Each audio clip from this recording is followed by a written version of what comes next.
Did you ever wonder what was the first neo-Nazi party after the Second World War? No? Well, I did. After the German capitulation of the 8th of May 1945, Germany was split into 4 zones of occupation by the Soviets, Brits, French and Americans. The Nazi party was banned in the same year in October. Then, in 1949, West Germany was established as a liberal democracy and East Germany as a communist one-party state, while many members of the former NSDAP, also known as the Nazi Party, were imprisoned or banned to hold office. Not everyone was. So in 1949, former members decided that they are gonna give it another shot and founded the Socialist Reich Party Deutschland, also known in English as the Socialist Reich Party. And no, they were not Albanians, but the flags do look similar.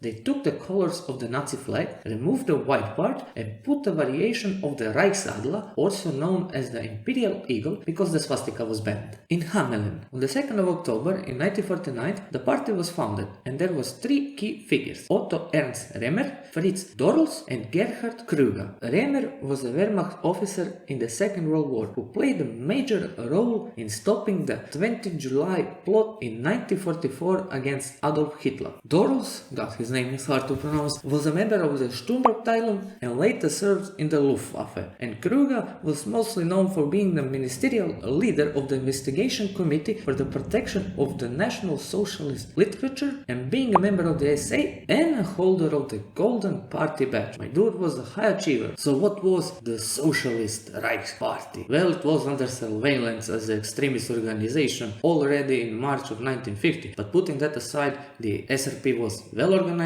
and hierarchical, modeled closely to the original Nazi party. It had a paramilitary wing called Reichsfront, a youth wing called Reichsjuden. I can see a common theme here. A propaganda division producing newspapers. Wanna guess the name of the newspapers? Deutsches Reichszeitung. But later somebody was creative and they changed it to Deutsches Wacht. There were also posters, pamphlets, etc. Many members were former Nazis, SS officers or Wehrmacht veterans. Membership peaked around 12,000 to 15,000 with a much wider network of sympathizers. Now you may wonder, how did they get so many sympathizers? Well, their ideological and political program, of course. Now let's see what they had to say. They were claiming that the current regime is an American puppet and the legal president is Grand Admiral Karl Dönitz. Also, there was the mandatory Jewish question. You can't have a national socialist movement without the Jewish question. That's like eating a hot dog without the hot dog. Doesn't really work. Of course, they said that the gas chambers in the hull were installed by the Americans to denigrate Germany, but other members described the gas chambers and I quote, revolutionary methodology of this era. So fellas, please, a little more focus. Whose gas chambers? Are they Americans? Are they yours? You can't have both. Now let's take a look at their foreign policies, because they are wild. They were anti-Bolshevik, but focused more on the anti-British and anti-American statesmen, because they thought that the Western way of life is gonna destroy Germany, which when I see Germany today, I don't really think they were wrong, but that's for another day. The idea was to make Germany the third power in Europe after the USA and the USSR by uniting all of the German lands. Now for the fun part. Remer said that if a war with the USSR broke out, that he insisted that Germans should not fight to cover an American retreat if the Russians got an upper hand in the war, and also to show the Russians the way to the Rhine, and that the SPR members would pose themselves as traffic policemen, spreading their arms so the Russians can find their way through Germany as quickly as possible. This made the Soviet official go wet.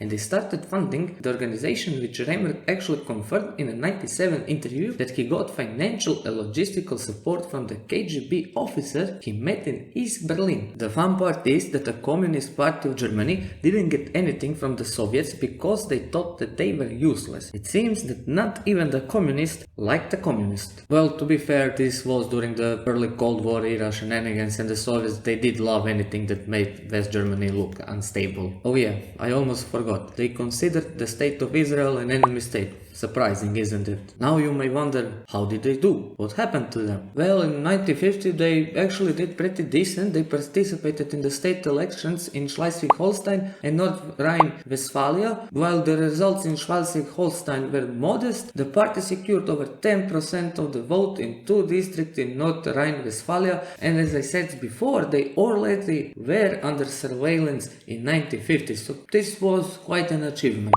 On May the 4th in 1950, 1951, the Federal Ministry of the Interior banned SRP-affiliated organizations, including the Reichsfront. The government initiated the proceedings to ban the SRP completely itself. In the same year, the SRP achieved a significant success in Lower Saxony, obtaining 11% of the vote and 16 seats in the Landtag. In Bremen, the party received 7.7% of the vote, earning 8 seats in the Bürgerschaft. They were gaining traction more and more, and by 1952, the SRP was by far the most important organization in nationalist circles in West Germany. So the Liberal Democracy decided it had enough with the Democracy Party, and they banned the SRP, saying that they are no different than the Nazi Party. Before the ban, Remer had compared the situation of the SRP with that of early Christian, referring to the High Commissioner John McCloy as Pontius Pilate, who had caused Herod to crucify the SRP, and declared that if we should be banned, we should descend to the catacombs. My dude here went full biblical. On October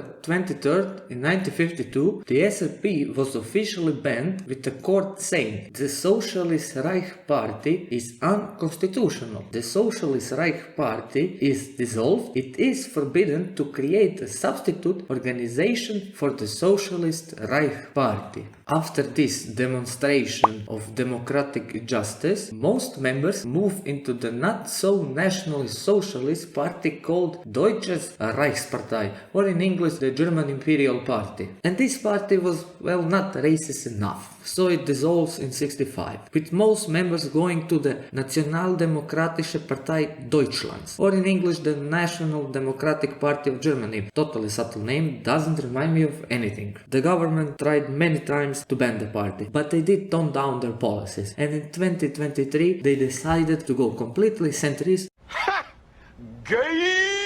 and rename into the Heimat, or in English the homeland. And now finally we can sing again Heimat, Heimat über alles without getting banned.